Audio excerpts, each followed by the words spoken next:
If you've been trying to learn music theory, you've probably heard the term secondary dominant, but what does it even mean? Well, have you ever been playing one of your favorite songs and heard this sound? I can almost guarantee you have, and that's because this progression, the 5 chord to the 1 chord, is commonly thought of as the strongest resolution in Western music. And for this reason, we refer to it as an authentic cadence.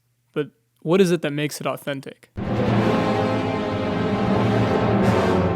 Well, in every musical scale lies notes that can be built into chords by stacking third intervals. So let's say we take the F major scale and we want to build a major 1 chord. We would start on F, the first note in our F major scale, and then we'd go up a third. To do this, we'll just skip a note and then play that next note on top of the F. So in this case, we skip G and go to A, and so now we have F and A on top of each other.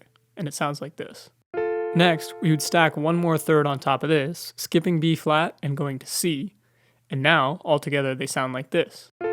If we repeat this process of stacking thirds for the rest of the notes in our scale, we can establish what position they occupy in the scale and figure out if they're major or minor. So for example, if you wanted to play the 5 chord, you'd start on the 5th note of the scale, and then stack thirds until you had this chord, which is a C major. And just like that, we've figured out the 5 chord, or the dominant chord, of F major.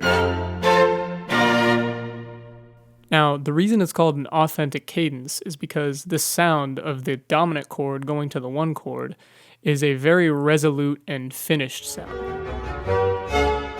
Now, part of the reason this is that the notes of the 5 chord lead into the notes of the 1 chord stepwise, and typically this kind of movement to the 1 chord will relieve tension. So for example, with our C major to F major, we can see that the E leads into the F, the G leads into the A, and the C stays the same. The authentic cadence is really everywhere in music, and once you start understanding the songs that you're playing, you see how much the 5-to-1 movement happens. Sometimes the 5-to-1 movement will happen, but it won't be back to the 1 chord, if that makes sense. This is where secondary dominants come in. A secondary dominant is essentially a 5 chord that doesn't go back to the 1, but instead goes to a different chord. If this doesn't make sense, imagine we're still in the key of F major and we have a basic 1-6-5-1 progression.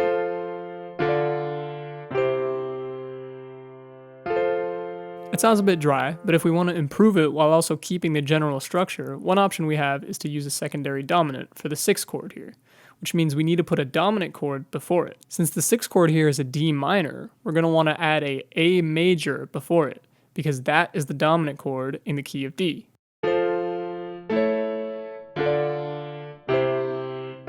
In a sense, we're temporarily changing the piece of the key to D. This process is often referred to as tonicization, because we're temporarily changing what we consider to be the tonic.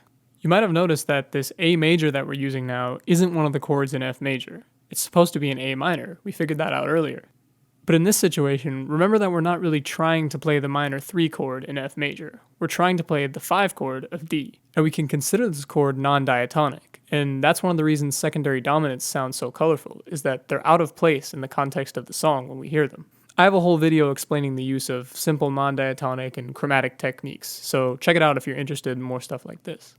In the meantime, keep in mind that you can do this with any chord in a progression, and you can even do it with multiple chords. For instance, if I don't like the sound of the A major to D minor, I can instead use the dominant of the 5 chord, and we would call this a 5 of 5. The 5 of C major is G major, and this is what it sounds like when we use that instead.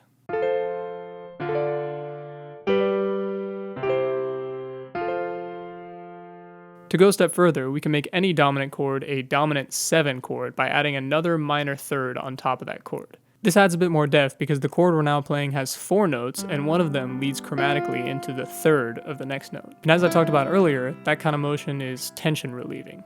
As a final note, I want to show you an example of what a lot of teachers will refer to as cycling fifths. It's a very common thing in jazz and also classical, and it's basically just a bunch of dominant chords on top of each other, just 5 of 5 of 5 of 5 until we finally get back to the 1.